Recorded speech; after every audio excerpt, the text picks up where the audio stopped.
자, 이번에는 이 모델 Y 롱레인지를 직접 운전해 볼 수 있도록 하겠습니다. 역시 전기차다 보니까 이제 회생제동이나 이런 것들도 좀 고려를 해야 되긴 하는데 어떤 특징이 있는지 한번 살펴볼 수 있도록 하겠습니다. 우선 아까 말씀드린 것처럼 이 차는 롱레인지 버전이기 때문에 듀얼 모터, 앞바퀴 축하고 뒷바퀴 축에 하나씩 두 개의 모터가 장착이 되어 있고요. 변속기 같은 경우에는 전진 1단, 후진 1단으로 하는 이 기본적인 이 전기차용 변속기가 장착이 됐다, 이렇게 설명드릴 수 있습니다. 이를 통해서 발휘하는 성능은 전기차 형태로 설명을 드리면은 최고 출력은 336kW고요. 최대 토크 같은 경우에는 637Nm로 보여주고 있습니다. 이것을 우리에게 익숙한 이 수치로 환산을 하게 되면은 최고 출력은 약 450마력이고요. 최대 토크는 약 65kgm/M를 발휘를 하게 됩니다. 테슬라를 비롯한 전기차뿐만 아니고 이 전동화 파워트레인이 들어간 모델들은 이 배터리 관리 때문에 이 회생제동이라고 하는 형태가 들어가 있죠. 이 모델 Y 롱레인지 역시 마찬가지입니다. 이 회생제동이 계속해서 이루어지는데 이게 어디서 확인을 할 수 있냐면은 이 통합형 디스플레이 왼쪽에 있는 이 차량 관리 탭의 위쪽에서 확인을 할 수가 있어요. 엑셀레이터를 꾹 밟고 있으면은 이 그래프가 오른쪽으로 가면서 내가 지금 출력을 이만큼 보내고 있어요 라는 것을 보여주고요. 엑셀에서 발을 떼거나 브레이크를 밟을 경우에는 이 그래프가 왼쪽으로 쭉 가면서 초록색 빛으로 보여줍니다. 이만큼 회생제동을 하고 있습니다 라고 하는 것을 보여주는 거죠. 이 차의 이제 주행 가능 거리는 이제 상온과 이제 저온에 따라서 조금씩 다른데 최대입니다. 최대 511km까지 주행이 가능하다고 되어 있습니다. 저온, 그러니까 겨울철, 날이 많이 추운 날에도 한 386km를 기억을 하거든요. 거의 400km에 가까운 주행 가능 거리를 보여줘요. 이 차이가 꽤 크다라고 느끼실 수도 있는데 이 테슬라 모델 Y 뿐만 아니고 다른 전기차를 구매하셔도 이렇게 상온과 저온의 주행 가능 거리 차이가 꽤 크기 때문에 이런 점은 전기차 구매하실 때 참고를 하시는 것이 좋을 것 같습니다. 이게 아까 최고 출력이 336kW, 그러니까 약 450마력이라고 말씀을 드렸잖아요. 이런 수치에서 알 수 있는 것처럼 이 모델 Y는 생각보다 퍼포먼스가 꽤 괜찮습니다. 굳이 퍼포먼스 트림을 선택을 하지 않더라도 이 듀얼 모터 모델을 선택을 하면은 꽤 강한 성능을 보여줘요. 싱글 모터가 적용된 스탠다드 레인지가 그냥 주행 거리만 짧은 것이 아니고 이런 주행 퍼포먼스 측면에서도 꽤 차이가 있기 때문에 이런 부분도 같이 고려를 하시면은 좋을 것 같다고 생각이 됩니다. 전기차들의 이제 특성이죠. 처음부터 최대 토크가 발휘가 되기 때문에 운전하는 재미가 꽤 쏠쏠합니다.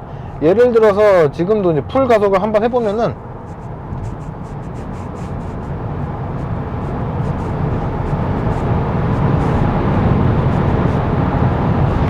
속도가 올라가는 게 굉장히 빨라요. 전기차니까 당연한 거 아니야 라고 하실 수는 있지만 아직까지도 전기차가 굉장히 친환경적이다 라고 생각을 하시는 분들이 많이 계시기 때문에 이런 전기차의 특성 같이 고려를 하시면 좋을 것 같습니다. 이 말씀을 드리는 이유는 전기차를 처음 경험해 보시는 분들은 일반적인 자동차 운전할 때하고 비슷하게 처음 운전을 할 때 나의 차는 역시 밟아봐야 돼 하고서 엑셀을 팍 밟았다가 굉장히 당황스러워 하시는 경우가 많아요. 그리고 그렇게 사고가 발생하는 경우도 꽤 많이 있습니다. 그렇기 때문에 이런 차이점 잘 알고 계셔야 된다는 점 다시 한번 말씀을 드리고 싶습니다. 그럼 앞으로 나가는 것만 잘 나가냐, 고속에서 안정성은 어떠냐 라고 물어보실 수도 있는데 사실 고속 안정성은 꽤 인상적이에요. 이제는 좀 테슬라도 차를 만드는 노하우가 생겼구나 라는 점이 확 와닿는 부분이라고 말씀드리고 싶습니다. 물론 예전에 시승해봤던 모델 S도 기본기가 그렇게까지 나쁘진 않았어요. 얘네가 차라는 거를 만들어 본 적이 없는데 이만큼 만들어내는구나 라는 생각이 들 정도로 이런 주행 감각에 있어서는 꽤 무던한 수준이었는데 이 모델 Y까지 오면서는 이런 것들이 더 발전을 해서 더 탈만한 차가 됐다라고 말씀을 드리고 싶습니다. 그러다 보니까 주행 안정성도 꽤 뛰어난 편이에요. 예전처럼 테슬라? 걔네 차 만들어 본 적 없는 애들이잖아 라고 하기에는 이 기본기가 이제는 꽤 쌓였다는 거죠.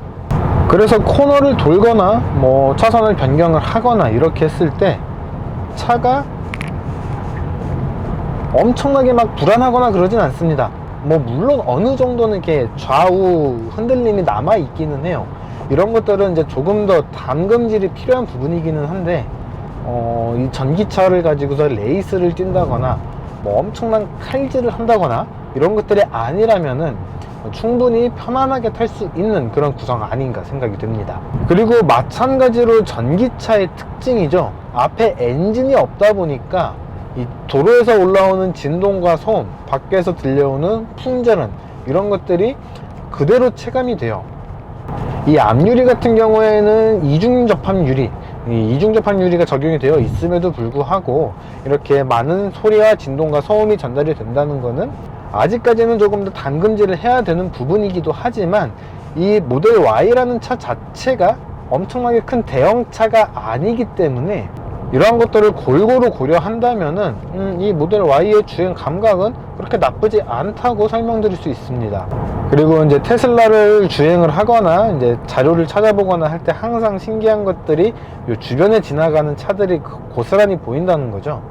이게 다 이제 레이더 센서를 이용을 해서 앞쪽에 차가 있다, 사람이 있다, 이런 것들을 판단을 하는 그런 건데, 지금도 이렇게 G80가 쑥 지나가는 게 내비게이션 화면에 그대로 보인다는 거, 이런 것들이 참 좀 재밌게 느껴지는 부분입니다. 아직까지 그게 신기하냐 라고 하실 수는 있는데, 사실 볼 때마다 신기한 것도 사실이에요.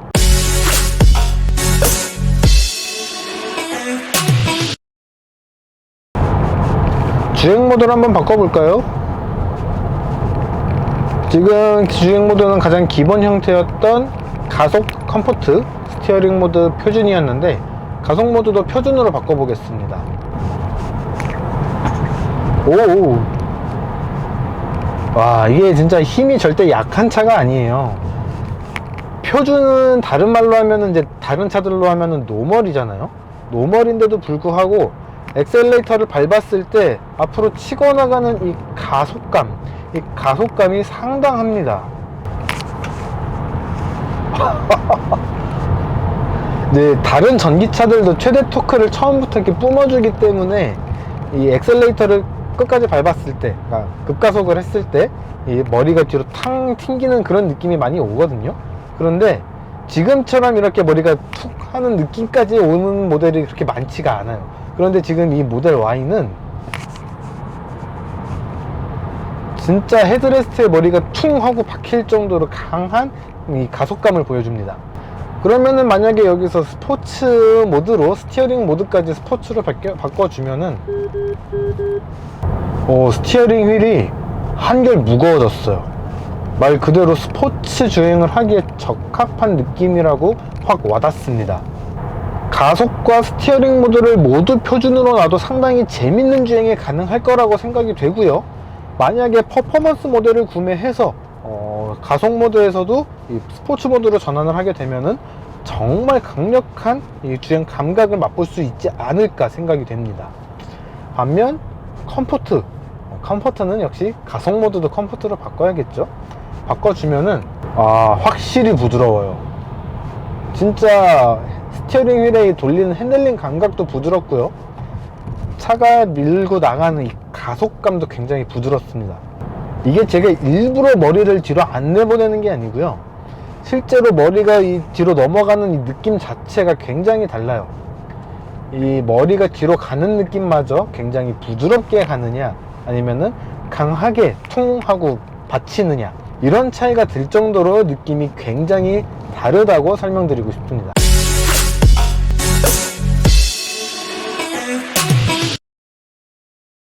네, 지금까지 테슬라의 모델 Y 롱레인지를 살펴봤습니다.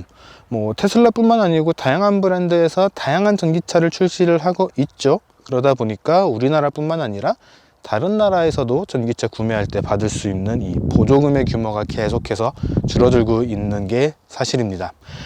이 이야기는 다르게 이야기를 하면은 전기차가 점점 더 대중화에 가까워지고 있다라는 것이 될 텐데, 이 모델 Y의 계약 대수는 이 전기차 대중화의 현재 상황을 보여주는 그런 좋은 지표가 아닌가 생각이 됩니다. 이 모델 Y 롱레인지의 가격은 6,999만원으로 책정이 됐고요, 퍼포먼스 모델은 7,999만원, 스탠다드 모델은 5,999만원으로 책정이 됐습니다. 뭐 이런 금액과 함께 보조금을 얼마를 받는지, 이 차 자체에 대한 성능이 어떤지, 주행 가는 거리는 어떤지, 이런 다양한 요소들이 여러분들의 전기차 구매에 영향을 미칠 거라고 생각을 하니까 꼭 경험을 해보시고 살펴보시고 결정을 하시기 바라겠습니다. 이번 영상은 여기까지고요. 지금까지 카메거진 최정 필기자였습니다.